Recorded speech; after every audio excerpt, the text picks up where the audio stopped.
So the question of what is the best snake substrate is actually, in my opinion, a pretty subjective question, and a lot of it has to come down to your personal preference and also the animal that you have.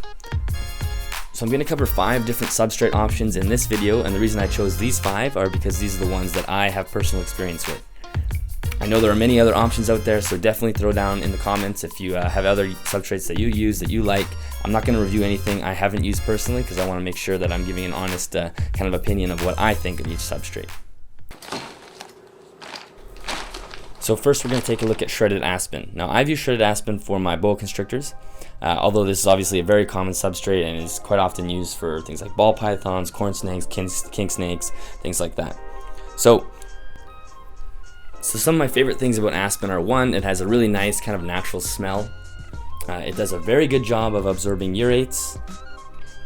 If you put a deep enough layer, your animals will be able to actually burrow underneath it and kind of dig through it.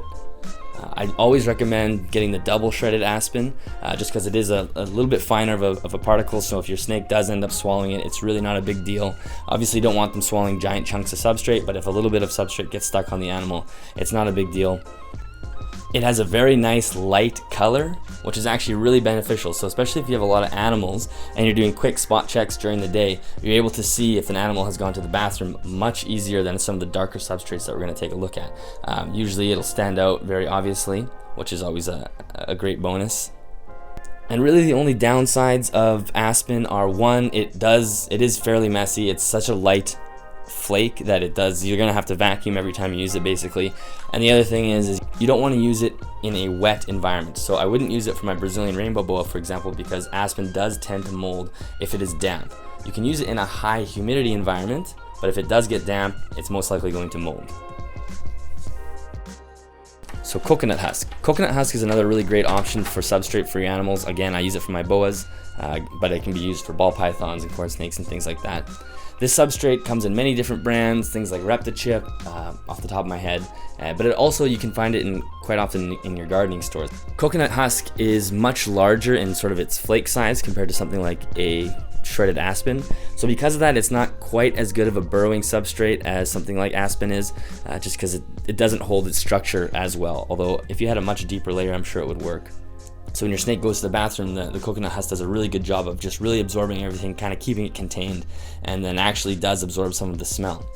Now, due to its dark color and its ability to really absorb the smell of your snake's waste, you have to be a lot more vigilant in terms of your spot checking, because your snake's waste can kind of go unnoticed, I found. Like some days I've gone on a few days without noticing because it's been off in the corner, the waste is blending in with the color of the substrate, and the substrate has absorbed the smell. So I would say that's one downside, although it's not really a downside. You just have to make sure your spot checks you're doing a good job. And due to coconut's sort of natural antimicrobial and antifungal, antibacterial properties, it doesn't really mold. It definitely doesn't mold as much as aspen. I've actually never seen coconut husk mold, so it can handle being wet and being in a more humid environment without going bad. So the next 2 substrates are substrates I would recommend if you need to have a higher humidity level in the enclosure. So Cypress mulch is definitely the sort of go-to substrate if you need to bump up the humidity levels in your enclosure. I use the ZoomEd brand. It's called Forest Floor, although I do believe this is a product that you can find in your local gardening stores and things like that. People use it in their flower beds. When you first open up a bag of Cypress mulch, the wood chips are actually wet to the touch. So I believe once they're placed in the bag, they sort of start breaking down and they release a liquid, and so they have very high moisture content. Cypress mulch, just like the coconut husk, is very antibacterial and antimicrobial, which means you're not really ever going to have to deal with any mold, which is great because it does really retain a lot of humidity. Once you place this in your animal's enclosure, you will definitely see a pretty large spike in your humidity. That's no problem. It eventually will kind of settle itself down over the next few days. After a few weeks of having the Cypress mulch in your animal's enclosure, you will notice that it does tend to dry out a little bit. So it's definitely never going to be as wet as it is once you first place it into the enclosure. You can kind of come back with a spray bottle and give it a little bit of a spray, and it will absorb some of the moisture. It will never be as wet as it was when you first got it, but it is still a great option if you want to bump up the humidity. But one thing I don't really like about Cypress mulch is It definitely doesn't do anything for the burrowing type of animals. Just when you do look at it, it is kind of a sharper type substrate. I mean, your animal's not going to get hurt on it by any means.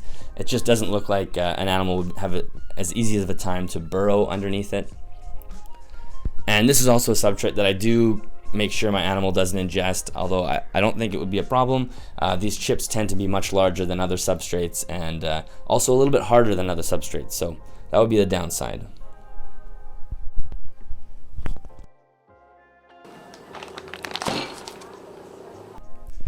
So another good option for a higher humidity substrate is Cocofiber. So I use EcoEarth.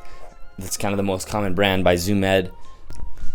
This is a really great option, especially if you have a burrowing animal, because it's basically a fine, almost like soil type texture.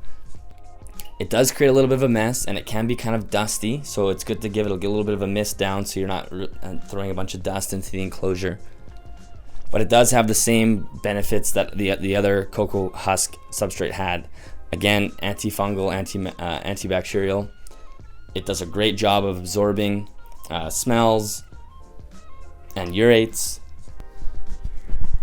And due to its surface area, it can retain a lot more water than something like a coconut husk. So if you give it a mist down, it will hold the moisture for over a few days, and it's not going to be sopping wet, but it does hold humidity really, really well.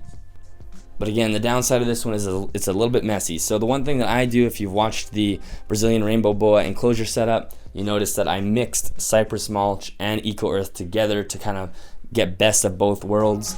I have the Cypress mulch kind of contains the mess of the EcoEarth, and then the EcoEarth allows for a little more burrowing than I think the Cypress mulch would have on its own. So that's what I've done, and I think that's been fairly beneficial.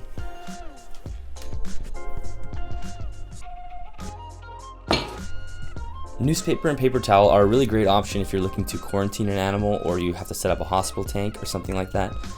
Eliminating substrate with just using paper towel allows you to monitor the animal closer. It's more easy to pick up mites. So if you watch my video on the Brazilian rainbow tub setup, you'll see that I used paper towel there. Other than those scenarios, I really don't think newspaper, paper towel is a great option at all, just on an everyday basis. People do recommend it a lot. It's one of the more commonly recommended substrates. I think as animal owners, we can do a lot better to provide some more natural textures and natural smells and things for your animals.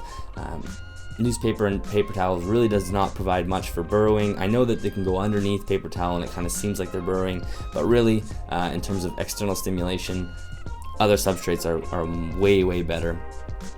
Also, when your animal goes to the bathroom, the urates really spread across the entire tank or the entire enclosure. It does not contain itself in the one area that the animal goes in, such as the other substrates are really good at absorbing urates and liquids. But paper towel, although it does absorb, it will take up a much larger surface area, and it really requires a larger cleaning job, even though it's quite often marketed to use newspaper for an easier solution. I honestly don't think it's easier at all. I definitely encourage you to try different substrates to see which one is your favorite. Right now I'm actually mixing Aspen and coconut husk, and so far I really like that. Please let me know in the comments what kind of substrates you use. I'm always interested to know if there's anything different out there. I have posted all the links to the different types of substrates I talked about in the video in the description below, so if you are interested in those substrates, definitely check them out. If you found the video helpful, don't forget to like and subscribe. I'll see you in the next video.